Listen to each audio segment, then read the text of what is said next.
Merci donc d'être venu couvrir cette première conférence de presse de la coalition Taxawu Sénégal avec Khalifa Ababacar Sall. C'est l'occasion de vous remercier pour tout le rôle que la presse a joué durant tout ce processus-là. De remercier aussi tous ceux qui ont rendu cette candidature-là possible. C'est peut-être l'occasion pour nous, à l'entame de cette conférence de presse, de remercier l'équipe qui est là, de remercier aussi l'ensemble des Sénégalais qui ont voulu offrir leur parrainage au candidat Khalifa Ababacar Sall.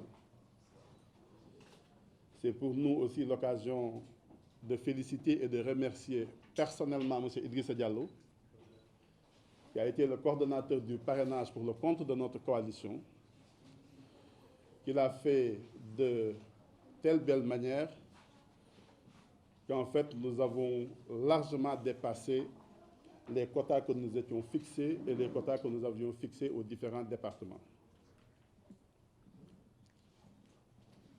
Khalifa Ababacar Sall est devenu notre candidat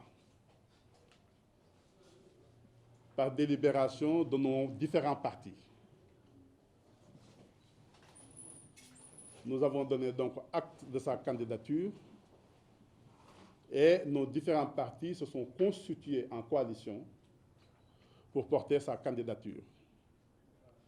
Ça a été aussi l'œuvre magnifique de Babacar Thioiba que vous voyez là, qui est aussi le candidat désigné de la coalition Manko Taxawu Sénégal. Manko Taxawu Sénégal. Je suis encore sur les législatives. Mais à partir du moment où Khalifa Sall est devenu notre candidat, pour nous, ce n'est plus le maire de Dakar arrêté. Ce n'est plus une histoire de caisse d'avance de la mairie de Dakar. C'est devenu notre candidat et la lutte pour sa libération, la lutte pour protéger sa candidature, pour créer les conditions pour qu'il se présente comme tous les autres candidats à la prochaine présidentielle, devient notre lutte à nous tous.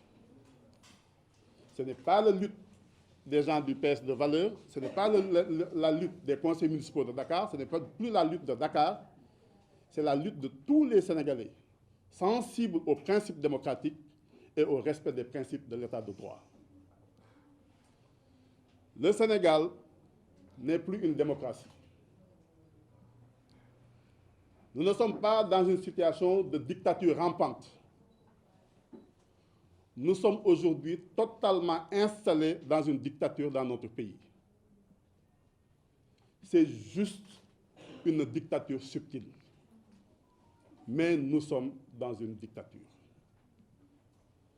Ce qui est en train de se passer dans notre pays, c'est du jamais vu. Jamais, dans l'histoire de notre pays, on a assisté à une situation telle que celle que nous sommes en train de vivre aujourd'hui. Nous avons entendu du n'importe quoi, c'est-à-dire nous avons entendu des choses graves, graves pour tout le monde. On nous a même dit que lorsque quelqu'un aujourd'hui est arrêté et que son procès a été jugé inéquitable, on peut quand même continuer à valider tous les actes de procédure dès lors qu'on a accepté de lui verser une somme d'argent. On nous a dit ça dans notre pays. Ça veut dire que demain, si on arrête un journaliste ici, on le torture. Sur la base de ça, on lui fait un procès verbal. On l'amène au tribunal, il proteste, on dit oui, vous avez été torturé. Mais puisque l'État est d'accord de vous donner 5 millions, toute la procédure peut continuer. Voilà la situation dans laquelle on se trouve dans notre pays. C'est pour ça que je parle de dictature. C'est une dictature simplement subtile, mais nous sommes dans une dictature dans notre pays. Lorsque nous avons fini, peut-être les gens pensaient que ce n'était pas possible, de réunir toutes les conditions pour faire de Khalifa Sall notre candidat, c'est en ce moment-là qu'à la surprise de tous et de tout le monde, qu'on l'a convoqué au niveau de la Cour suprême. Et sa convocation, c'est pour demain. Nous ne faisons aucune forme d'illusion. La candidature de Khalifa Sall est aujourd'hui définitivement recevable. Plus personne ne peut prendre aucune initiative pour empêcher que Khalifa Sall soit candidat. Mais ça ne nous a pas pris de court, mais ce qui est en train de se passer est extrêmement étonnant.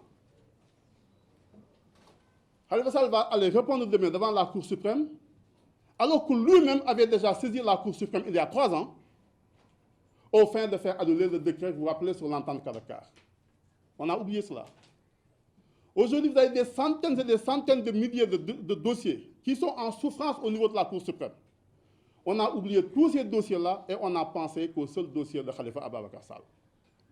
Cette accélération du dossier à laquelle on a assisté en première instance, en appel, continue aujourd'hui aussi au niveau de la Cour suprême du Sénégal.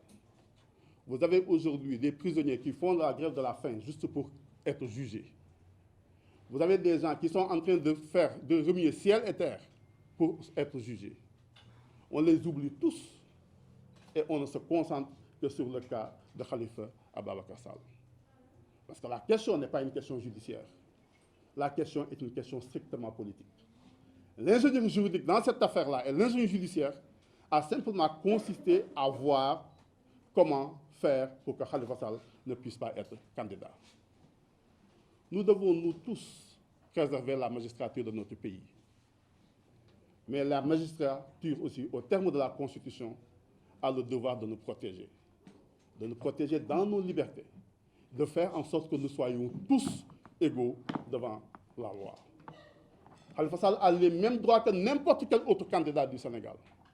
Nous ne pouvons pas être d'accord que la magistrature de notre pays accepte de jouer le rôle tel qu'elle devienne le premier tour de l'élection présidentielle dans notre pays. Ce n'est pas aux magistrats d'éliminer les candidats. Khalifa Sall a le droit d'aller compétir et de demander le suffrage des Sénégalais. Il faut qu'on respecte justement ce principe qui est garanti par la Constitution de notre pays. Cette histoire ne nous a pas surpris, mais elle est aussi étonnante.